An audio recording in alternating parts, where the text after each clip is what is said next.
পুরুষের জীবনে এমন একটা সময় আসে, তখন আর শরীরে শক্তি থাকে না, পকেটের জোর থাকে না।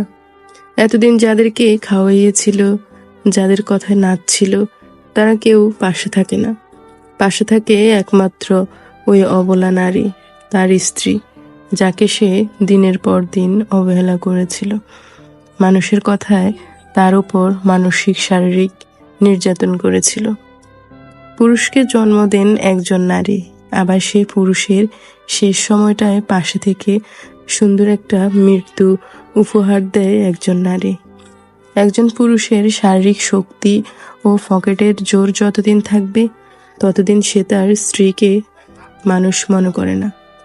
যখন এসবে ভাটা নেমে আসে, তখন তার হুঁশ ফেরে। কে তার আপন, কে তার পর। আসলে তখন আর কিছুই করার থাকে না। আপনার ভালোবাসার এখন আর তেমন মূল্য থাকে না, কারণ আপনার স্ত্রীর কাছে এসবের আর দরকার পড়ে না। সে অভ্যস্ত হয়ে পড়ে অন্যভাবে, হেলায় অবহেলায়, ভালোবাসায়, যত্নে। কোনো কিছুতেই সে খুশি অখুশি হতে পারে না। সংসার এক মায়ার বাঁধন, এখানে ভালো লাগলেও আঁকড়ে ধরে থাকতে হয়, না লাগলেও থাকতে হয়। কত শত সংসার টিকে থাকে শুধুমাত্র সন্তানের মুখের দিকে চেয়ে। সেই সন্তানও একসময় পর হয়ে যায়। শেষ বয়সে সে পাওয়া না পাওয়ার হিসেব মেলাতে গিয়েও হিসেব মেলে না।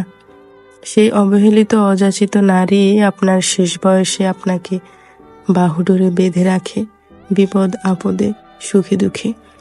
আজ থেকে সতর্ক হন, নিজের সহধর্মীকে মূল্য দিন। শেষ বয়সে অন্তত লজ্জিত হতে হবে না তার কাছে।